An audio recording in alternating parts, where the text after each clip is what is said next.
zaradi kao umetnik i za ovu priliku ja sam ga upravo kao osobu koja, da tako kažem, u svom umetničkom radu baštini duh Fluxusa i održava veze, Fluxus umetnicima pozvao da održi jedno predavanje sada u okviru ove izložbe i da zapravo da svoje viđenje Fluxusa i da predstavi čak jedan svoj projekat koji ima veze sa Fluxusom. Pa je izložbu, tako da Fluxusa, neke želete, gde se mogu vidjeti tragovi Fluxusa u mojim radovima. Tako da tu priču o Fluxusu koju sam ja ovde postavio, baveći se isključivo istorijskim Fluxusom, malo proširimo i na neke druge aspekte koji su se kasnije dešavali i prosto mi je drago da je dobro se prihvatio ovaj poziv, tako da izvoli Taniti reći. Hvala lepo. Dakle, ja vas pozdravljam, ovdje dosta možda ste vidjeli, nešto me raduje, mi smo sigurno vidjeli većinu. Što se mene tiče, otkud ja u toj priči, moram vam reći vrlo jednostavno da bi bilo to i razumljivo. Dosadilo mi je recimo da pijem često ovako, pa sam rešio da odem na izvor i da opustim vodu s izvora. Dakle, uspostavio sam neposredne kontakte sa ljudima, protagonistima, nekim od protagonista Fluxusa, neke sam upoznao, s nekima sam sarađivao, na kraju sam počeo i da sudjelujem u nekim projektima. Film s kojim sam najviše sarađivao me uputio na univerzitetski centar u Lundu u Švedskoj i njihov časopis Lundar Press koji je dobrim delom bio posvećen Fluxusu, pa sam tu sam neke radove. A dobio sam Fluxus novine, recimo BMT-a. Na kraju se i sam Ken Friedman pojavio 1990. u Beogradu, u Studentskom kulturnom centru. On je postavio instalaciju Kopernik u Beogradu i održao predavanje u Fluxusu. Mislim da je nazočan tom događaju bio i naš domaćin Srtenjević.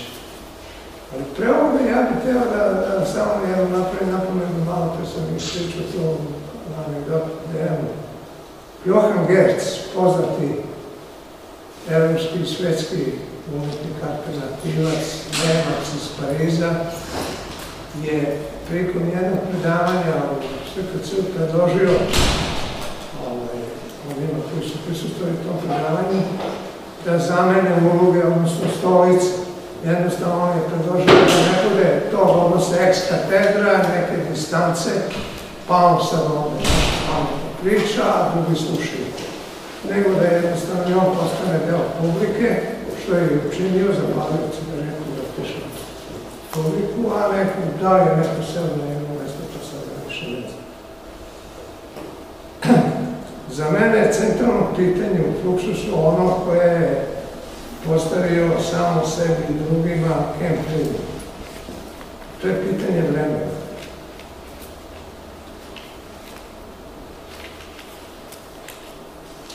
Vreme kao jedan pojam koji nije baš, jako se čini da je vrlo razumljiv, nije baš tako.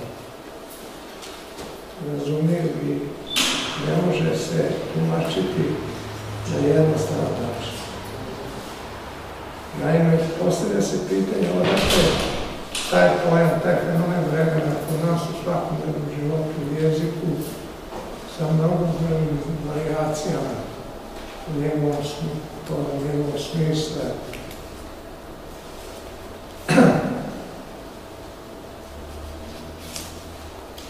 Da li je to samo jedan linearan proces koji se proteže iz beskonačne prošlosti u beskonačnu budućnost? Pri čemu u nekim istorijskim trenucima mora da se manifestuju i promene i da se taj stok zaustavi i da počne da teče neko novo vreme sa novim. Zapravo, hoću da kažem, Fluxusovci su hteli da vreme u kome sve više nauka igra ravno ulogu i nauka i tehnologija, da tom vremenu odgovore, odnosno da odgovore izazovima tog i takvog vremena. I u tome je njihov osnovni angažman.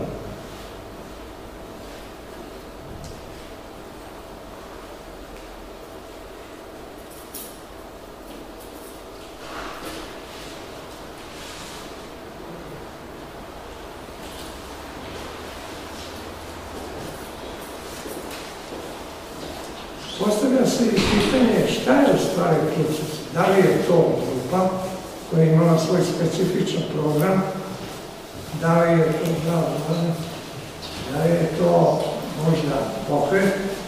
Ne, pokret nije. Pokret bi bio fluksizam koji je pratio ono što se bilo grupa Fluxus koja se neobično brzo širila i sve više narastala, imala sve više priruženika, da bi i danas u nekom refluxus ili postfluxus periodu, kako ga nazivaju, se pojavili novi stari ljudi i počeli neku novu staru priču.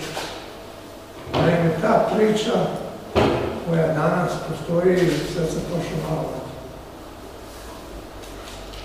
onoga što se treba na kraju da kažem, ali reći ću mi, ima dosta me razočarava.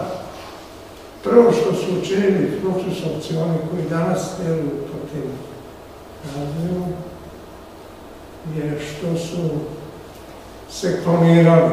Odnosno, svi su oni preslika, kopija po svom imidžu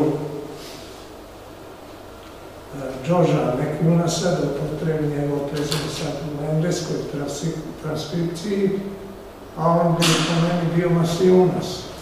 On je bio Litvanac, arhitekta. Motorna snaga Fluxusa se neobično veže milijardno za ono vreme, ono je 1978. Pogledajte ovdje jedan njegov rad, izdržito politizovan rad, da su Sjedinjene Američke Države svetski prvak u genocidu. I vidjet ćete kako to dobro izgleda, kako ta rastava nečito kazuje šta u stvari ta Amerika je činila ovu istoriju. Dakle, kažem, oni su kao klonirani svi nosili polucilinder, isti onako kako je nosio i George McManus, i oblačili se u crno, jer to čini i danas, i muško i žensko. I nastavili su sa Fluxus festivalima, onima koji su počeli 1962. godine u Wiesbadenu, to je prvi Fluxus festival, na kome je oformljeno jezgro Fluxusa kao grupe, koju su činili Ben Patterson, Dick Higgins, Eric Anderson, Alison Knowles, George Baird, Emmett Williams i naravno George McManus. Posle se taj broj znatno povećao i neki su u znatnoj meri više od ovih koji su bili začetnici doprinijeli popularizaciji Fluxusa. Podsjetit ću vas da je tu sudjelovala Yoko Ono, da je tu bio Namjoon Paik, slovi kao tvorac ili začetnik video umetnosti, koji se još 1969. počeo da bavi nekim stvarima vezanim za medij, televizije i posle kad se pojavio video, on je krenuo sa videom. A i on ima svog sredbenika jednog kona. To je izvisni Byron Black, dobar prijatelj, koji je njoški umetnik i on se jednog dana u onom urbanoj džungli je pitao, pa šta ću ovo? Šta ja ovdje tražim? Posle toga je otišao prvo u Japan da to specijalizuje video i video umetnost. A onda Tajland i sada se skrasio, a već u poznim godinama u Džakarti, sad u Indoneziji, vodi neki radio program. To je neki sui generis tip, teško podeli sa bilo čim bilo. Dakle, ono što je diferencija, ako sam dao nekakav genus proximus po avangard i avangard uopšte,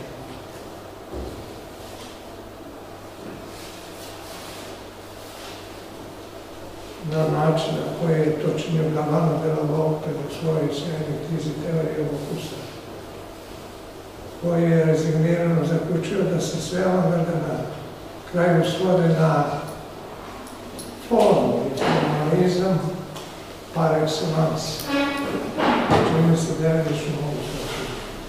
Nisu životne. To se pak ne može odnositi na Fluxus. Ono jedino što bi moglo da se nazove kao tom diferencija specifikom Fluxusa, nečim što ga čini osobenim, su Fluxus kriterijumi. Bilo ih u početku 9, posle je bilo 12. Autor tih Fluxus kriterijuma je Dick Higgins. To su internacionalizam, globalizam, ne globalizacija, da površno ne se globalizam, jedinstvo umetnosti i života, pri čemu je centralno pitanje bilo prevazilaženje večite dihotomije život umetnost, odnosno da sam život postaje umetnost, intermedij, eksperimentalizam, istraživačka orijentacija, ikonoklasičnost, smisao za igru, šale, zagonetke, gegove, elegancija i šturost, simplikativnost, egzemplarnost, specifičnost, prisutnost u vremenu, efemernost, trajanje, muzikalnost. Čuveni su bili ti Fluxus koncerti, ali nemojte ih shvatiti i vezivati za muziku. Pre je to bilo promišljanje u zemlju na način na koji je to činio, kako mi je verovatno svima poznato, John Cage. Kad smo ko John Cage, moram da kažem da sam tu učinio jedan napor. Naime, zamolio sam jednog njujorškog umetnika Marka Blocha, pred kraj se 80-ih, možda 87. 8. da napravi sa Cageom intervju za časopis Iskra iz Splita i ja sam tamo imao rubriku, uređivao sam 3 godine dok nije potpala Jugoslavija. A ja sam bilo nostalgičar, ali ljudi koji su tada vodili Iskru i on je počeo da ga zapitkao na mnogim stvarima. Ovo je nevoljno odgovarao dok je igrao šah ili partiju šaha s nekim prijateljem. Znate da je Marcel Duchamp bio ne samo dobar šahista, on je bio i profesionalni šahista. A i Cage. I to je tako postojalo do trenutka kada je počela muzika u totalnom liceju.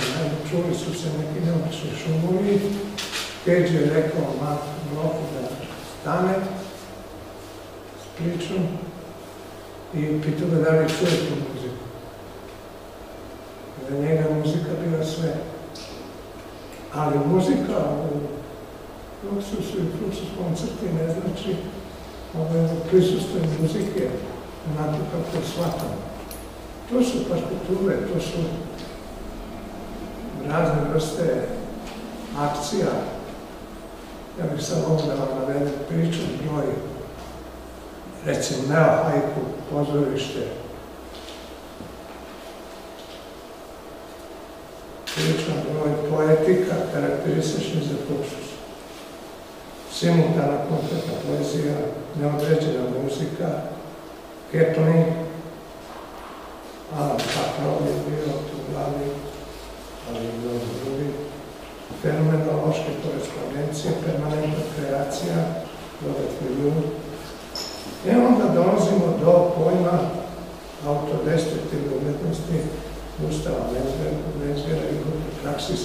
Mene je iznenadilo da je Dejan imao kontakt sa jednim engleskim umetnikom Londona, s kojim sam ja sarađivao nekih godina, Stuartom Fomom, koji je imao svoju punk grupu koja se zvala Pisoar, imao je časopis koji se zvao Smile, bio je ultra ekstreman tip alternativa Zlokovske, ali je bio i ultralevičan, kao neki drugi fašišovci. Ja mislim da je to bio ne George Brecht, nego konceptno Henry Flint, a i sam George McCunas je bio levičar. A i ja sam levičar, kažem to je taj.